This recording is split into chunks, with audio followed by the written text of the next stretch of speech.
മജ്ജ്ഹിമനികായ 20 വിതക്ക soothe. നമ്മൾ ഓരോരുത്തരും ധ്യാനിക്കുന്ന സമയത്ത് രണ്ട് തരത്തിലുള്ള ചിന്തകൾ നമ്മുടെ മനസ്സിൽ വരും. ഒന്നുകിൽ ധർമ്മചിന്തകൾ വരും, അല്ലെങ്കിൽ തെറ്റായിട്ടുള്ള ചിന്തകൾ വരും. നല്ല ചിന്തകളെ കുശലചിന്തകൾ എന്ന് പറയും, അല്ലെങ്കിൽ പുണ്യചിന്തകൾ എന്ന് പറയും. ദാനം ചെയ്യണം, ശീലം പാലിക്കണം, ധ്യാനിക്കണം, മുക്തി നേടണം, ഇതെല്ലാം ഇത്തരത്തിലുള്ള കുശല ധർമ്മങ്ങളാണ്, അല്ലെങ്കിൽ കുശല വിതർക്കങ്ങളാണ്. വിതർക്കം എന്ന് പറയുന്ന സമയത്ത് ആ വസ്തു അല്ലെങ്കിൽ ധർമ്മം എന്നൊക്കെ അർത്ഥം. ഈ കുശല ചിന്തകളിൽ രാഗമുണ്ടാകില്ല, ദ്വേഷമുണ്ടാകില്ല, മോഹമുണ്ടാകില്ല.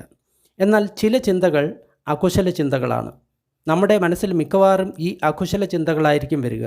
എന്താണ് അകുശല ചിന്തകൾ?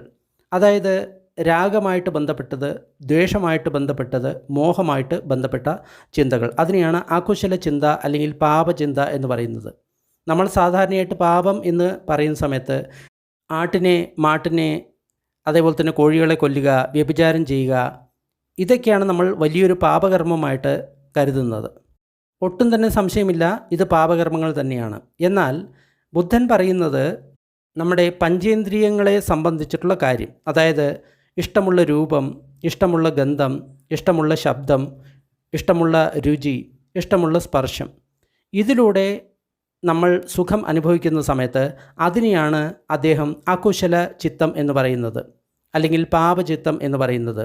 അതിൻ്റെ കാരണം എന്താണ്? നമ്മൾ സാധാരണമായിട്ട് ഒരു സുന്ദരമായിട്ടുള്ള രൂപം കാണുന്നു, നല്ല ശബ്ദം കേൾക്കുന്നു. ഇതിലെന്താണ് പ്രശ്നം?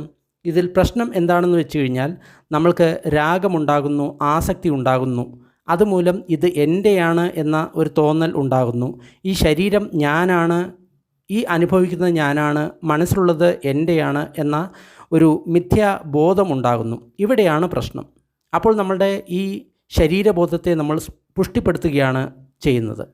മനസ്സിൽ ഉണ്ടാകുന്ന ഈ സുഖങ്ങൾ എൻ്റെ എന്ന് കരുതി ശരീരത്തിനോടും മനസ്സിനോടും നമ്മൾ താതാത്മ്യം പുലർത്തുന്നു. അതാണ് ഇവിടെയുള്ള ഏറ്റവും വലിയ പ്രശ്നം. ഇങ്ങനെ വരുന്ന സമയത്ത് അതിനെ നമ്മൾ എന്ത് ചെയ്യണം? അതിനെ നിരീക്ഷിക്കണോ, അതോ അതിനെ മറ്റേതെങ്കിലും തരത്തിൽ ഇല്ലാതാക്കണോ? ബുദ്ധൻ 5 തരത്തിലാണ് ഈ കാര്യങ്ങളെ ഇല്ലാതാക്കാൻ പറയുന്നത്. അതാണ് ഈ സൂത്രത്തിൻ്റെ ഉള്ളടക്കം. ഇത് വളരെ പ്രധാനപ്പെട്ട ഒരു സൂത്രമാണ്. ധ്യാനിക്കുന്ന സമയത്ത് നമ്മളുടെ വിചാരങ്ങൾ ഒരിക്കലും നഷ്ടമാകുന്നില്ല, വീണ്ടും വന്നുകൊണ്ടേയിരിക്കുന്നു. ഇങ്ങനെ പ്രശ്നമുള്ളവർ, അതായത് 5 മിനിറ്റ് പോലും സ്വസ്ഥമായിട്ട് നമ്മുടെ മനസ്സിനെ കൺട്രോൾ ചെയ്ത് ഇരിക്കാൻ പറ്റാത്തവർക്ക് വേണ്ടിയിട്ടാണ് ഈ സൂത്രം. ഞാൻ ഇങ്ങനെ കേട്ടു, ഒരിക്കൽ ഭഗവാൻ ശ്രാവസ്തിയിൽ ജേതവനത്തിൽ അനാഥപിണ്ഡകൻ്റെ ആശ്രമത്തിൽ വിഹരിക്കുകയായിരുന്നു. ആ സമയത്ത് ബുദ്ധൻ ഭിക്ഷുക്കളെ ഇങ്ങനെ അഭിസംബോധന ചെയ്തു. ഭിക്ഷുക്കളെ പറഞ്ഞാലും എന്ന് പറഞ്ഞ് ആ ഭിക്ഷുക്കൾ പ്രത്യുത്തരം കൊടുത്തു. ഭഗവാൻ ഇപ്രകാരം പറഞ്ഞു: ഞാൻ ചില സമയത്ത് പാലി പറയുന്നതിൻ്റെ പ്രധാനപ്പെട്ട കാരണം അതിലെ വാക്കുകളെ നിങ്ങൾക്ക് പരിചയപ്പെടുത്തി തരാൻ വേണ്ടിയാണ്. അതുകൂടാതെ മറ്റൊരു പ്രധാന കാരണം, ഞാൻ എൻ്റെ വക ഒന്നും പറയുന്നില്ല, സൂത്രങ്ങളിൽ ഭഗവാൻ എന്താണ് പറഞ്ഞിട്ടുള്ളത് എന്ന് വ്യക്തമായിട്ട് കാണിച്ചു തരാൻ വേണ്ടിയിട്ടാണ് ഇങ്ങനെ ചില സമയത്ത് പാലിയിൽ തന്നെ വായിക്കുന്നത്. അതിചിത്തമനുയുക്തേന ഭിക്കവേ ഭിക്കുന പഞ്ച നിമിത്താനി കാലേന കാലം മനസി കാദബ്ബാനി. ഭിക്ഷുക്കളെ, ഒരു ഭിക്ഷു ഉയർന്ന ചിത്തങ്ങളുടെ അവസ്ഥ നേടണം എന്ന് കരുതി അഭ്യസിക്കുകയാണെങ്കിൽ ഈ 5 ധർമ്മങ്ങളെ സമയാസമയത്തിൽ ശ്രദ്ധിക്കണം. ഇവിടെ അതിചിത്തം എന്ന വാക്കിൻ്റെ അർത്ഥം ഉയർന്ന ചിത്തം എന്നാണ്. ഒന്നുകിൽ അത് ധ്യാനങ്ങളുടെ ചിത്തമായിരിക്കാം, അല്ലെങ്കിൽ മുക്തിയുടെ ചിത്തമായിരിക്കാം. അതായത് നമ്മൾ ഏത് ലക്ഷ്യത്തിന് വേണ്ടിയിട്ട് ശ്രമിക്കുന്നുവോ ആ കാര്യത്തെയാണ് ഇവിടെ അതിചിത്തം എന്ന് പറയുന്നത്, ഉയർന്ന മനസ്സ് എന്ന് പറയുന്നത്. കഥമാനി പഞ്ച, എന്താണ് ഈ 5 കാര്യങ്ങൾ? ഇത ഭിക്കവേ ഭിക്കുനോ യം നിമിത്തം ആഗമ്മ യം നിമിത്തം മനസീകാരതോ ഉപ്പച്ചന്തി പാപക അകുശല വിതക്ക ചന്ദൂപസംഹിതാഭി ദോസൂപസംഹിതാഭി മോഹൂപസംഹിതാഭി തേന ഭിക്കവേ ഭിക്കുന തംഹാനിമിത്ത അന്യനിമിത്തം മനസി കാദബ്ബം കുശലോപസംഹിതം.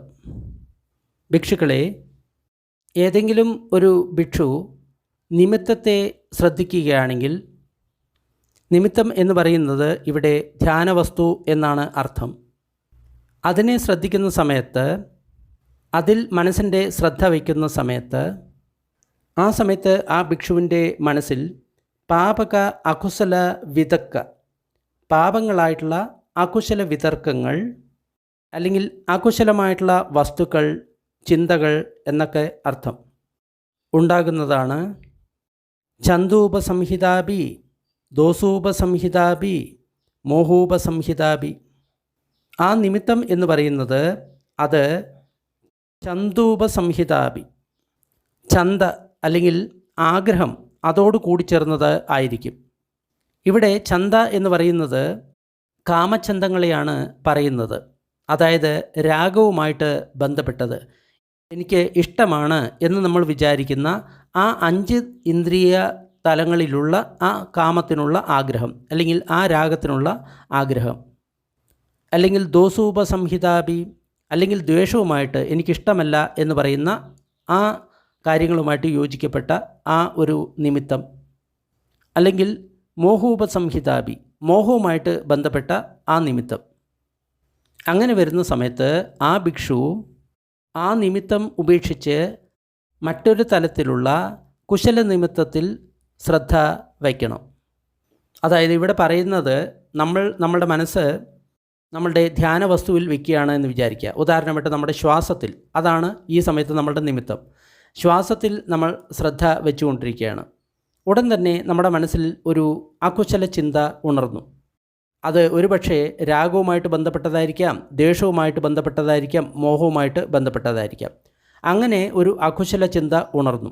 അതായത് ഏതെങ്കിലും ഇന്ദ്രിയ വസ്തുക്കളോട് ആസക്തി തോന്നി, അതിനോട് രാഗം തോന്നി, ഇഷ്ടമാണ് എന്ന ചിന്ത തോന്നി, ആ ചിന്ത വന്നുകൊണ്ടിരിക്കുകയാണ്. അങ്ങനെ വന്നുകൊണ്ടിരിക്കുന്ന സമയത്ത് നമ്മൾ എന്താണ് ചെയ്യേണ്ടത്? ഉടൻ തന്നെ ആ രാഗചിന്തയെ ഉപേക്ഷിച്ച് അതിന് വിപരീതമായിട്ടുള്ള ചിന്ത അല്ലെങ്കിൽ മറ്റൊരു ചിന്തയെ കൊണ്ടുവരണം. അത് രാഗമില്ലാത്തതായിരിക്കണം. അപ്പോൾ നമ്മൾ എന്ത് ചെയ്തു? അശുഭ നിമിത്തം, അതായത് സതിപഠാന സൂത്രത്തിൽ നമ്മൾ നോക്കിയിട്ടുണ്ട്. ഒരു വ്യക്തിയെ കണ്ടു കഴിഞ്ഞാൽ ആ വ്യക്തിയുടെ ഉള്ളിൽ ഒരുപാട് വസ്തുക്കളുണ്ട്, അതിനെപ്പറ്റി ചിന്തിക്കണം. അതായത് ഈ വ്യക്തിയുടെ ഉള്ളിൽ മാംസമുണ്ട്, രക്തമുണ്ട്, ഹൃദയമുണ്ട്, വൻകുടലുണ്ട്, ചെറുകുടലുണ്ട്. ഈ രീതിയിൽ നമ്മൾ ചിന്തിക്കുകയാണെങ്കിൽ നമ്മൾക്ക് ഏതെങ്കിലും വ്യക്തിയോട് കാമാസക്തി തോന്നുന്ന ആ അകുശല ധർമ്മത്തെ നമ്മൾക്ക് ഇല്ലാതാക്കും. കാരണം അതിന് വിപരീതമായിട്ടുള്ള ചിന്തകളാണ് നമ്മൾ ചിന്തിക്കുന്നത്. അതിനെയാണ് ഇവിടെ കുശലധർമ്മം എന്ന് പറയുന്നത്. അപ്പോൾ ഏതെങ്കിലും അകുശലധർമ്മം അല്ലെങ്കിൽ ചീത്ത വിതർക്കം നമ്മുടെ ഉള്ളിൽ വരികയാണെങ്കിൽ നമ്മളതിനെ മാറ്റി ഒരു നല്ല കുശല വിതർക്കത്തിൽ നമ്മുടെ മനസ്സിനെ സ്ഥാപിക്കണം. അവർ അങ്ങനെ ചെയ്യുന്ന സമയത്ത് അവരുടെ മനസ്സിലെ ആ അകുശല വിതർക്കം, അത് ആസക്തിയെ സംബന്ധിച്ചിട്ടുള്ളതാണ്, ദ്വേഷത്തെ സംബന്ധിച്ചിട്ടുള്ളതാണ്, മോഹത്തെ സംബന്ധിച്ചിട്ടുള്ളതാണ്, അത് ഇല്ലാതായിട്ട് തീരും, ശാന്തമായിട്ട് തീരും. ആ സമയത്ത് അവരുടെ മനസ്സ് നിശ്ചലമാകും, ഉള്ളിൽ തന്നെ ഇരിക്കും, ഉള്ളിൽ തന്നെ നിശ്ചലമാകും, അത് സമാഹിതമാകും, എന്നിട്ട് സമാധിസ്ഥമാകും, സമാധിയിൽ ഉറയ്ക്കും, അല്ലെങ്കിൽ ധ്യാനത്തിൽ അല്ലെങ്കിൽ ധ്യാനത്തിൽ ഉറയ്ക്കും. ഇതിന് ഒരു ഉദാഹരണം ഭഗവാൻ ഇങ്ങനെ പറഞ്ഞിട്ടുണ്ട്. ഒരു ആശാരി അല്ലെങ്കിൽ ആശാരിയുടെ ശിഷ്യൻ വലിയ ഒരു മരക്കഷ്ണത്തെ ചെറിയ ഒരു മരക്കഷ്ണം കൊണ്ട് അതിനെ വെട്ടിമാറ്റും, അതിനെ പുറത്താക്കും. അതേപോലെ തന്നെ അതുപോലെ ഭിക്ഷുക്കളെ, ഏതെങ്കിലും ഒരു ഭിക്ഷു ഒരു നിമിത്തത്തിൽ ശ്രദ്ധിക്കുന്ന സമയത്ത് ഒരു പാപകരമായിട്ടുള്ള അകുശലമായിട്ടുള്ള രാഗ ദ്വേഷ മോഹങ്ങളോട് കൂടിയ ഒരു അകുശല വിതർക്കം അവിടെ വരികയാണെങ്കിൽ ആ അകുശലത്തിന് പകരം ഒരു കുശല നിമിത്തത്തെ ആ ഭിക്ഷു അവിടെ വയ്ക്കണം. ആ കുശല നിമിത്തത്തിൽ ആ ഭിക്ഷു ശ്രദ്ധിക്കണം. അപ്പോൾ ആ അകുശലധർമ്മം, അവിടെ ഉണ്ടായിട്ടുള്ള ആ അകുശലധർമ്മം ഇല്ലാതായിട്ട് തീരും. ആ സമയത്ത് ആ ഭിക്ഷു തൻ്റെ ഉള്ളിൽ ചിത്തത്തിനെ സ്ഥിരമാക്കി നിർത്തിക്കൊണ്ട് ശാന്തമാക്കിക്കൊണ്ട് സമാധിയെ നേടുന്നതാണ്.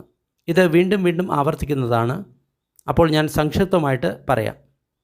ഇനി ഇങ്ങനെ കരുതുക, ആ ഭിക്ഷു മറ്റേതെങ്കിലും കുശലമായിട്ടുള്ള കാര്യത്തിൽ തൻ്റെ ശ്രദ്ധ പതിപ്പിക്കുകയാണ് എന്ന് വിചാരിക്കുക. എന്നാൽ ഈ അകുശല നിമിത്തം വീണ്ടും വീണ്ടും വരികയാണ്. അത് രാഗത്തോടുകൂടി, ദ്വേഷത്തോടുകൂടി, മോഹത്തോടുകൂടി വീണ്ടും വീണ്ടും വന്നുകൊണ്ടിരിക്കുകയാണ്. അപ്പോൾ നമ്മൾ എന്ത് ചെയ്യണം? തേന ഭിക്കവേ ഭിക്കുന തേസം വിതക്കാനം ആദിനവോ ഉപപരിഖിതബ്ബോ. ആ സമയത്ത് ആ ഭിക്ഷുവിന് ആ വിതർക്കങ്ങൾ ആദിനവമാണ്, അല്ലെങ്കിൽ ഭയാനകമാണ്, അല്ലെങ്കിൽ അതിൽ കമ്മികൾ ഒരുപാട് ഉള്ളതാണ് എന്ന് വിചാരിക്കണം. ആദിനവോ എന്ന് പറഞ്ഞു കഴിഞ്ഞാൽ ഭയം, പ്രശ്നം, അതേപോലെ തന്നെ ശരിയല്ലാത്തത് എന്നൊക്കെയാണ് അർത്ഥം. ആ അകുശല വിതർക്കത്തിൻ്റെ ആദിനവോ അല്ലെങ്കിൽ ഭയം അല്ലെങ്കിൽ പോരായ്മകൾ ഇപ്രകാരം ചിന്തിക്കണം. ഇതിപിമേ വിതക്ക അകുശല, ഈ വിതർക്കങ്ങൾ അകുശലങ്ങളാണ്, അതായത് നല്ലതല്ല, പാപകരമാണ്. ഇതിപിമേ വിതക്ക സാവജ്ജ, ഈ തരത്തിലുള്ള വിതർക്കങ്ങൾ നിന്ദനീയമാണ്. ഇതിപിമേ വിതക്ക ദുഃഖവിഭാഗാദി, ഈ തരത്തിലുള്ള അകുശല വിതർക്കങ്ങൾ ദുഃഖം അത് കൊണ്ടുവരുന്നതാണ്. അതായത് അതിൻ്റെ വിഭാഗം, അതിൻ്റെ ഫലം വരുന്ന സമയത്ത് നമ്മൾക്ക് ദുഃഖമായിരിക്കും ലഭിക്കുക. ഇങ്ങനെ നമ്മൾ അതിനെപ്പറ്റി ചിന്തിക്കണം. ഈ തരത്തിൽ ആ അകുശല വിതർക്കത്തെ നിന്ദനീയമാണ്, അകുശലമാണ്, ദുഃഖവിഭാഗമാണ് എന്ന് നമ്മൾ ചിന്തിക്കുന്ന സമയത്ത് ആ അകുശല വിതർക്കം ഇല്ലാതാവും. ആ സമയത്ത് അവരുടെ മനസ്സ് ഉള്ളിൽ തന്നെ നിശ്ചലമായിട്ട് ഇരിക്കും, എന്നിട്ട് സംക്ഷിപ്തമാകും, എന്നിട്ട് സമാധിസ്ഥമാകും. ഉദാഹരണമായിട്ട് ഇങ്ങനെ ചിന്തിക്കുക. ഒരു പുരുഷൻ അല്ലെങ്കിൽ സ്ത്രീ, അവർ വളരെ യുവാവാണ്, യുവതിയാണ് എന്ന് കരുതുക. അവർക്ക് സൗന്ദര്യത്തിൽ വളരെ ശ്രദ്ധയുണ്ട് എന്ന് കരുതുക. ആ സമയത്ത് ഒരു പാമ്പിൻ്റെ അല്ലെങ്കിൽ പട്ടിയുടെ, ഒരു മനുഷ്യൻ്റെ മൃതശരീരം അവരുടെ കഴുത്തിൽ അണിഞ്ഞു കഴിഞ്ഞു കഴിഞ്ഞാൽ അവർക്ക് എങ്ങനെയുണ്ടാകും? അവർ ഭയപ്പെടും, അവർക്ക് വെറുപ്പുണ്ടാകും, അവർ അതിനെ ഒഴിവാക്കാൻ നോക്കും. അതിനാൽ ആ ഭിക്ഷു ഈ തരത്തിലുള്ള വിതർക്കങ്ങൾ ആദിനവമാണ്, അല്ലെങ്കിൽ ഭയാനകമാണ്, പോരായ്മകൾ ഉള്ളതാണ്, നിന്ദനീയമാണ്, ദുഃഖവിഭാഗമാണ് എന്ന് അവർ ചിന്തിക്കുന്ന സമയത്ത് ഈ അകുശല വിതർക്കം, കാമത്തോടു കൂടിയത്, ദ്വേഷത്തോടു കൂടിയത്, മോഹത്തോടു കൂടിയത്, അത് ഇല്ലാതാവും. അപ്പോൾ അവരുടെ ചിത്തം ഉള്ളിൽ തന്നെ നിൽക്കും, ശാന്തമാകും, പ്രതിഷ്ഠിതമാകും. അങ്ങനെ അവർക്ക് സമാധി ലഭിക്കും. ഇനി ഇങ്ങനെ കരുതുക, ആ വിതർക്കത്തിൻ്റെ ആദിനവം അല്ലെങ്കിൽ ഭയം അല്ലെങ്കിൽ അതിൻ്റെ പോരായ്മകളെ നമ്മൾ നിരീക്ഷിച്ചുകൊണ്ട് ഇരിക്കുകയാണെന്ന് വിചാരിക്കുക. എന്നാലും ആ അകുശലമായിട്ടുള്ള ആ വിതർക്കങ്ങൾ വീണ്ടും വീണ്ടും വന്നുകൊണ്ടിരിക്കുകയാണ്.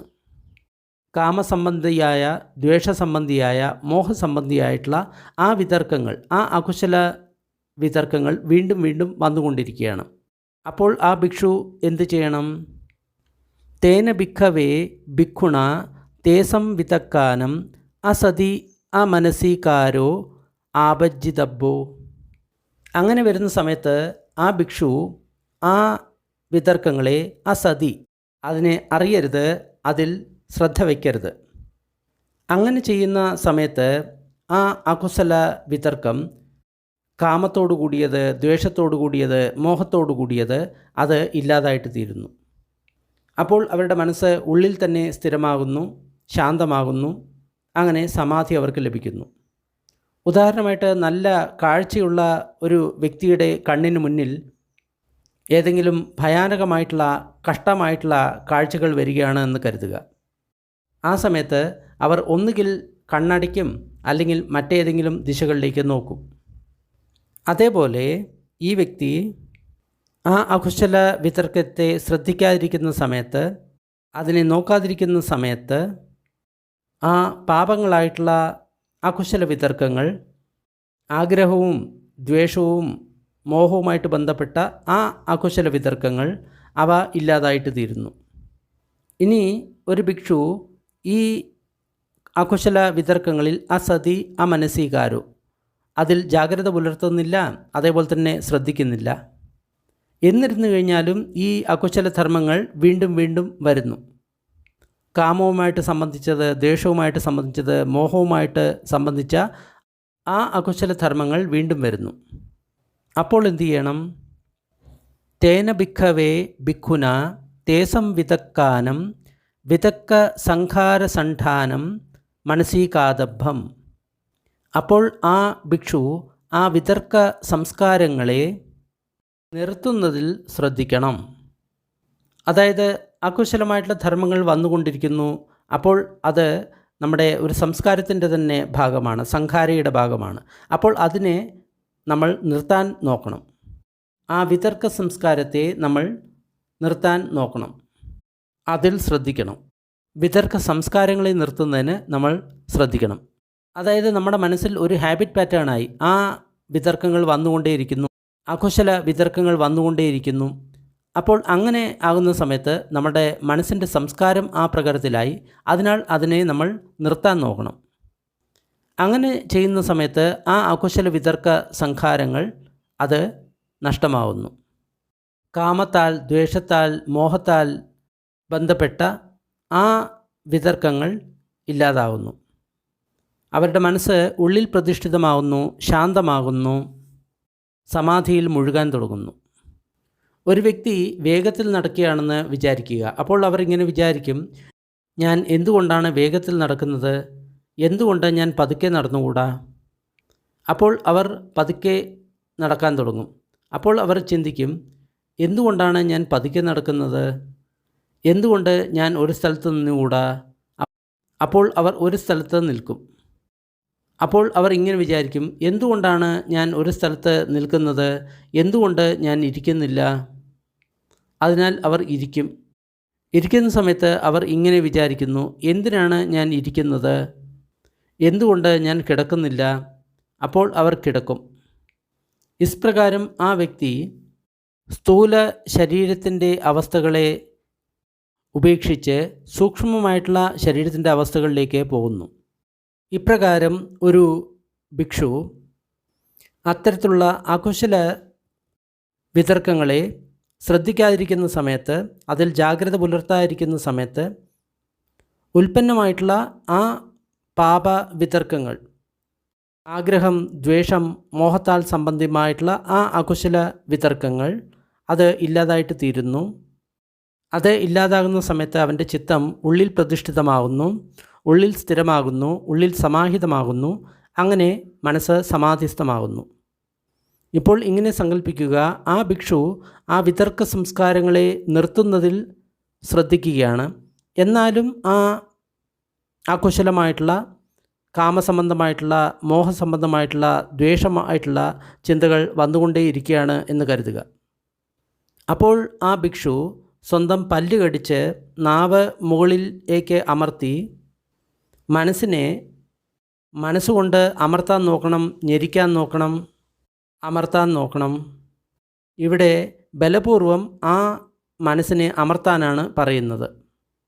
അങ്ങനെ ചെയ്യുന്ന സമയത്ത് ആ കാമസംബന്ധമായിട്ടുള്ള, ദ്വേഷസംബന്ധമായിട്ടുള്ള, മോഹസംബന്ധമായിട്ടുള്ള ആ അകുശല ധർമ്മങ്ങൾ ഇല്ലാതാകും. അപ്പോൾ അവൻ്റെ മനസ്സ് ഉള്ളിൽ സ്ഥിരമാകും, ശാന്തമാകും, അപ്പോൾ സമാധിസ്ഥമാകും.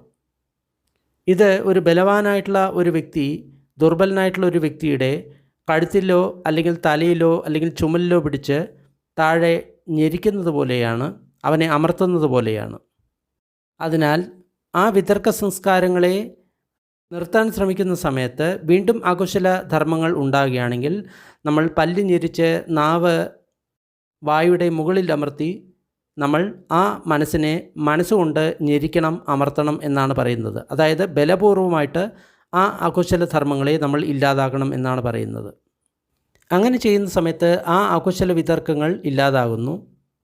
അപ്പോൾ അവരുടെ മനസ്സ് ഉള്ളിൽ സ്ഥിരമാകുന്നു, ശാന്തമാകുന്നു, സമാഹിതമാകുന്നു, സമാധിസ്ഥമാകുന്നു. വീണ്ടും ഇതേ കാര്യങ്ങൾ തന്നെ വീണ്ടും ആവർത്തിക്കുകയാണ്. ഏതെങ്കിലും ഒരു ഭിക്ഷു ഒരു വിതർക്കത്തിൽ ശ്രദ്ധിക്കുകയാണ്, മനസ്സ് കേന്ദ്രീകരിക്കുകയാണ് എന്ന് കരുതുക. ആ സമയത്ത് ആ ഭിക്ഷുവിൻ്റെ മനസ്സിൽ അകുശലമായിട്ടുള്ള ഒരു വിതർക്കം ഉൽപ്പന്നമായി. അത് കാമത്തെ സംബന്ധിച്ചിട്ടുള്ളതാണ്, ദ്വേഷത്തെ സംബന്ധിച്ചിട്ടുള്ളതാണ്, മോഹത്തെ സംബന്ധിച്ചിട്ടുള്ളതാണ്.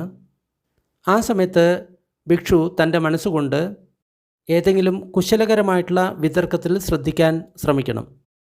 കാമചിന്ത എന്നത് അകുശലമാണ്.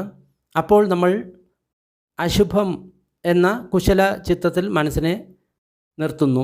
അതേപോലെ തന്നെ ദ്വേഷമുള്ള വിതർക്കമാണ് എങ്കിൽ അതിന് വിപരീതമായിട്ടുള്ള മൈത്രി ചിത്തത്തിൽ അല്ലെങ്കിൽ മൈത്രി ധർമ്മത്തിൽ നമ്മുടെ മനസ്സിനെ നിർത്തുന്നു. അപ്പോൾ ആ അകുശല ധർമ്മം ഇല്ലാതാകുന്നു. അതായത് കാമം, ദ്വേഷം, മോഹം ഇതുള്ള ആ അകുശല ധർമ്മം ഇല്ലാതാകുന്നു. ഞാൻ വളരെ ചുരുക്കിയിട്ടാണ് പറയുന്നത്. അങ്ങനെ ആ അകുശല വിതർക്കം ഇല്ലാതാകുന്ന സമയത്ത് മനസ്സിനെ ഉള്ളിലാക്കി ശാന്തമാക്കി മനസ്സിനെ സമാധിസ്ഥമാകുന്നു. എന്നാലും ആ അകുശല ധർമ്മം വീണ്ടും വരികയാണ് എന്ന് കരുതുക. അപ്പോൾ നമ്മൾ ആ അകുശല ധർമ്മത്തിൻ്റെ ആദിനവോ അല്ലെങ്കിൽ അതിൻ്റെ ഭയം, അതിൻ്റെ പ്രശ്നം, അതിനെപ്പറ്റി ആലോചിക്കണം. അത് നിന്ദ്യമാണ്, ദുഃഖം തരുന്നതാണ്, ദുഃഖവിഭാഗമാണ് എന്നെല്ലാം ആലോചിക്കണം. അപ്പോൾ ആ ഉയർന്ന അകുശല ധർമ്മം ഇല്ലാതാകുന്നു, മനസ്സ് ഉള്ളിൽ സ്ഥിരമായി ശാന്തമാകുന്നു, മനസ്സ് സമാധിസ്ഥമാകുന്നു. എന്നാലും ആ അകുശല വിതർക്കം അല്ലെങ്കിൽ ചിന്ത കാമത്തെ സംബന്ധിച്ച, ദ്വേഷത്തെ സംബന്ധിച്ച, മോഹത്തെ സംബന്ധിച്ച ആ അകുശല ധർമ്മം വീണ്ടും വരികയാണെങ്കിൽ നമ്മൾ അതിനെ അസതി ആ മനസ്സികാരോ, നമ്മൾ ആ വിതർക്കത്തിൽ ജാഗ്രത പുലർത്തരുത്, അതിൽ ശ്രദ്ധിക്കരുത്. അപ്പോൾ ആ ആകുശല ധർമ്മം അപ്രത്യക്ഷമാവും, നമ്മുടെ മനസ്സ് ഉള്ളിൽ സ്ഥിരമായി സമാധിസ്ഥമാകും. എന്നിട്ടും ആ അകുശല വിതർക്കങ്ങൾ വരികയാണെങ്കിൽ ആ വിതർക്ക സംസ്കാരത്തെ നമ്മൾ നിർത്താൻ നോക്കണം. അപ്പോൾ ആ അകുശല ധർമ്മങ്ങൾ നഷ്ടമാകും. അപ്പോൾ നമ്മുടെ മനസ്സ് വീണ്ടും സമാധിസ്ഥമാകും. എന്നിട്ടും ആ അകുശല ധർമ്മങ്ങൾ, വിതർക്കങ്ങൾ വീണ്ടും വരികയാണെങ്കിൽ നമ്മൾ പല്ല് ഞെരിച്ച്, നാവിനെ അമർത്തി, മനസ്സുകൊണ്ട് ഞെരിച്ച് അതിനെ ഇല്ലാതാക്കാൻ നോക്കണം. അങ്ങനെ നമ്മൾ ഈ ഓരോ തരത്തിലും ശ്രമിക്കുന്ന സമയത്ത് ആ അകുശല വിതർക്കങ്ങൾ അവയെ ഉപേക്ഷിക്കുന്നു, അത് അവസാനിക്കുന്നു. ആ സമയത്ത് അവരുടെ ചിത്തം ഉള്ളിൽ തന്നെ ശാന്തമാകുന്നു, സമാഹിതമാകുന്നു, സമാധിസ്ഥമാകുന്നു. അങ്ങനെയാണെങ്കിൽ ആ ഭിക്ഷു സ്വന്തം ചിന്തകളെ വശത്താക്കി എന്ന് പറയാം. എന്ത് ചിന്തിക്കണമോ അത് അവർക്ക് ചിന്തിക്കാൻ സാധിക്കും, എന്ത് ചിന്തിക്കരുതോ അവർ അത് ചിന്തിക്കില്ല. അവർ തൃഷ്ണയെ ഇല്ലാതാക്കി, ചങ്ങലക്കെട്ടുകളെ അഴിച്ചു കളഞ്ഞു, മാനത്തെ അല്ലെങ്കിൽ അഭിമാനത്തെ പരിപൂർണമായിട്ട് മനസ്സിലാക്കിക്കൊണ്ട് അവർ ദുഃഖത്തിന് അറുതി വരുത്തി. ഇതാണ് ബുദ്ധൻ പറഞ്ഞത്. ഭിക്ഷുക്കൾ ഉപദേശത്തിൽ തൃപ്തരായി ബുദ്ധൻ്റെ ഈ ഭാഷണത്തെ അഭിനന്ദിച്ചു. ഈ സൂത്രത്തിൽ വളരെ വ്യക്തമായിട്ട് പറയുന്നു, നമ്മളുടെ മനസ്സിൽ ഏതെങ്കിലും അകുശലമായിട്ടുള്ള ചിന്തകൾ വരികയാണെങ്കിൽ അതിനെ നമ്മൾ വെറുതെ നോക്കിയിരുന്നാൽ മാത്രം പോരാ. ഈ തരത്തിലുള്ള 5 കാര്യങ്ങൾ നമ്മൾ ചെയ്യാൻ ശ്രമിക്കണം. എങ്കിലേ നമ്മൾക്ക് അതിൽ നിന്ന് വെളിയിൽ വരാൻ സാധിക്കുകയുള്ളൂ. എൻ്റെ അഭിപ്രായത്തിൽ ഏറ്റവും ലളിതമായിട്ടുള്ള മാർഗം എന്ന് പറയുന്നത് ബന്ദേ വിമലാരംസിയുടെ 6R ആണ്. അതായത് തിരിച്ചറിയുക, ഉപേക്ഷിക്കുക, റിലാക്സ് ചെയ്യുക, പുഞ്ചിരിക്കുക, റിട്ടേൺ, റിപ്പീറ്റ് എന്ന് പറയുന്ന ആ 6 കാര്യങ്ങൾ. അതിൽ ഏതെങ്കിലും ഈ തരത്തിലുള്ള അകുശല ചിന്തകൾ വരികയാണെങ്കിൽ ഉടൻ തന്നെ അതിനെ ഉപേക്ഷിക്കും. എന്നിട്ട് കുശലകരമായിട്ടുള്ള ഒരു പുഞ്ചിരിയെ കൊണ്ടുവരും. ഇത് സമ്മാവായാമോ, ശരിയായിട്ടുള്ള വ്യായാമമാണ്, അഭ്യാസമാണ്. വളരെ പെട്ടെന്ന് തന്നെ ആ ചിന്തകൾക്ക് അറുതി വരുന്നത് കാണാം. വളരെ എഫക്റ്റീവായിട്ടുള്ള ഒരു ടെക്നിക്കാണ് ഈ 6R എന്ന് പറയുന്നത്. അത് ബന്ദേ വിമലാരംസി കണ്ടുപിടിച്ച ഒരു ഷോർട്ട് കട്ടാണ്. അല്ലെങ്കിൽ നിങ്ങൾക്ക് ബുദ്ധൻ പറഞ്ഞ ഈ രീതിയിൽ തന്നെ നമ്മൾക്ക് ശ്രമിക്കാവുന്നതാണ്. വിതർക്ക സന്ധാന സൂത്രം കഴിഞ്ഞു. വീഡിയോ ഇഷ്ടമായി കഴിഞ്ഞാൽ ബാക്കിയുള്ളവരുമായിട്ട് ഷെയർ ചെയ്യുക. കൂടുതൽ വീഡിയോകൾ ഡിസ്ക്രിപ്ഷൻ ബോക്സിൽ കാണാവുന്നതാണ്. ഇനി അല്പസമയം പുണ്യവിതരണം ചെയ്യാം. ദുഃഖം അനുഭവിക്കുന്ന സർവ്വപ്രാണികളും ദുഃഖത്തിൽ നിന്ന് വിമുക്തരാകട്ടെ. ഭയം അനുഭവിക്കുന്ന സർവ്വപ്രാണികളും ഭയത്തിൽ നിന്ന് വിമുക്തരാകട്ടെ. ശോകം അനുഭവിക്കുന്ന സർവ്വപ്രാണികളും ശോകത്തിൽ നിന്ന് വിമുക്തരാകട്ടെ. എല്ലാ പ്രാണികൾക്കും മുക്തി ലഭിക്കട്ടെ. നമ്മൾ നേടിയ ഈ പുണ്യത്തിൽ സർവ്വജീവികളും പങ്കാളികളാകട്ടെ. അതുമൂലം സർവ്വപ്രാണികൾക്കും സുഖവും സന്തോഷവും ഉണ്ടാകട്ടെ. ഭൂമിയിലും ആകാശത്തിലും ഉള്ള സർവ്വപ്രാണികളും അധോലോകത്തെയും മനുഷ്യലോകത്തെയും ദേവലോകത്തെയും അരൂപ ബ്രഹ്മലോകത്തിലെയും സർവ്വപ്രാണികളും നമ്മളുടെ ഈ പുണ്യത്തിൽ പങ്കാളികളാകട്ടെ. അതിശക്തരായിട്ടുള്ള ദേവന്മാരും ബ്രഹ്മന്മാരും ബുദ്ധൻ ശാസനത്തെ സംരക്ഷിക്കട്ടെ. സാധു സാധു സാധു.